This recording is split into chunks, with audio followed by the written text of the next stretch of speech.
Hey gang, David Gupple, Thinker Farmer here. Today is again an unusual setting for a farming video, but I wanted to share, since most of my videos are related to principles on life and learning things in everything you have, not just farming related. It's a kind of a holistic channel.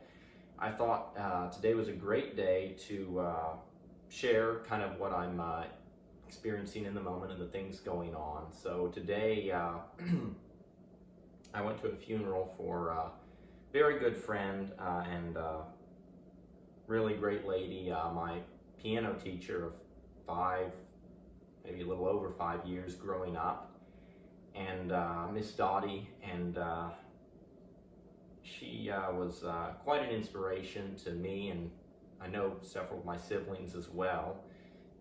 Very accomplished musician. She played a number of different instruments. She taught me the piano for 5 years. I remember like yesterday, the first time I met her and had my first lesson. She had gone to grab a pencil, and when she came back 30 seconds or so later, she said, "Well, that took an act of Congress." And she always had a way with words and witty sayings, and the reason I'm sharing this on the channel is more or less the fact that there's several lessons I learned from her life, and she really was a mentor of mine growing up, one of the few ladies that was a mentor of mine growing up, other than, of course, my mom.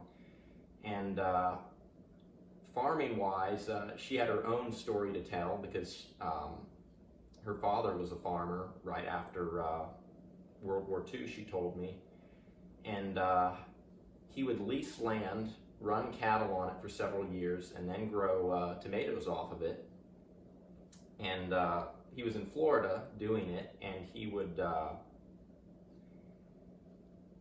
grow a crop in the spring or summertime, but he would also grow a crop in the wintertime, because Florida's pretty far south. If you can hit it right, you generally don't get that many cold nights that would snap either kill your plants or nip the flowers on them. So anyway, she told me, "David, one of my most memorable stories or memories of growing up as a kid was the fact that Dad would, if we had a cold snap in the wintertime, the tomato plants would die back, even if it wasn't a freeze. It doesn't take a freeze to kill a tomato plant.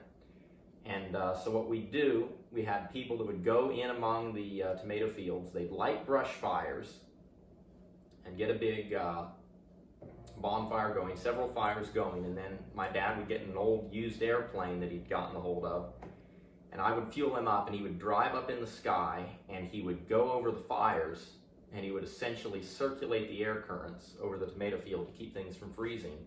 And the reason they did all that work, most growers wouldn't have, is they didn't have, I guess, a large greenhouse to grow it all. This is a huge field, and they were growing a crop at a time of year when no one else would, and so they had a great marketing advantage and could get a premium price for the tomatoes.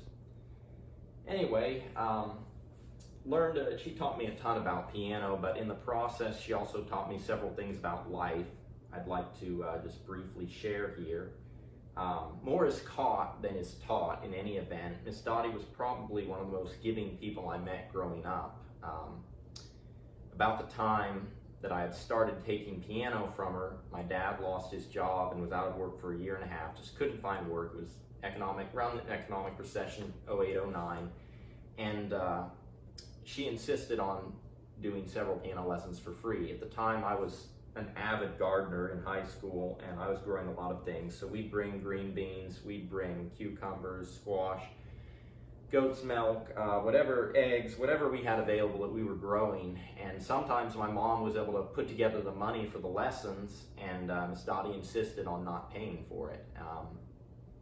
And so for most of a year, I don't really remember exactly how all the financials worked out, but I mean, and she would have done it for free anyway. We were paying customers, but she knew things were tight. She knew things were tough for us, and rather than say, "Let's just quit taking piano until you can get the money together," she said, "No, I'm going to go ahead and give you all some lessons." And she took the vegetables and other things as payment, but a very, very giving lady, very accommodating, very willing to work with us on several different things. And I remember several things she taught me growing through the years with her. One time I was having a really tough day, and I told Miss Dottie so. I've been with her several years, so there was no point in hiding anything from her. And she said, well, if you quit, you've guaranteed that nothing else good in life will happen. As long as you maintain a positive attitude, as long as you put your best foot forward, and as long as you stick it out, things can get better. If you quit, you've guaranteed failure. And that has always stuck with me. Another thing she told me after I'd had one recital that just didn't go down well. I wasn't well prepared, and really was just too nervous. That was the biggest thing. And she said, look, Mr. Nervous here. She said, you know, you need to cool down and relax, but now that it's behind you, let's live forward. We're going to move on to the next thing. We're not going back. And it always that attitude to move forward through things instead of looking back. And then the last thing she told me, which is also stuck with me, was actually the last thing I remember her telling me when I went to visit her not that long ago.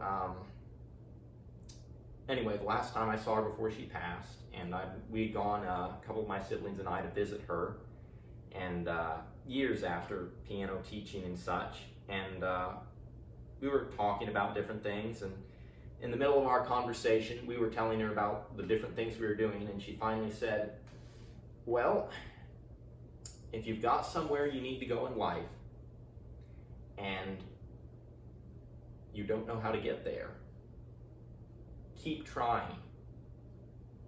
Don't give up. God will make a way for you to get done what you need to do. And so I leave you with that thought, that wherever you are in life, whatever you're facing, whatever challenges, as long as you keep moving forward and have faith in God, you're going to find something else that needs to be done. You're going to find a purpose for whatever you have to do. And, well, one other thought, and that's I'm planning to play a piece. I don't think I've shared this with the channel. It's not a incredibly complicated piece. But it's a very playful piece. It's a piece Miss Dottie taught me, yes, a decade ago now, about a little over a decade actually. It's The Entertainer by Scott Joplin. It's an old ragtime piece, and I think of this piece when I think of Miss Dottie because she was always an exuberant lady. And she always, even in a time of hardship, she always had the answer to the problem. She was always the teacher, and to move forward and live through whatever you're facing and continue on. Anyway, with that, gang, I hope you enjoy, and I hope some of the wisdom I shared that Miss Dottie taught me sticks with you.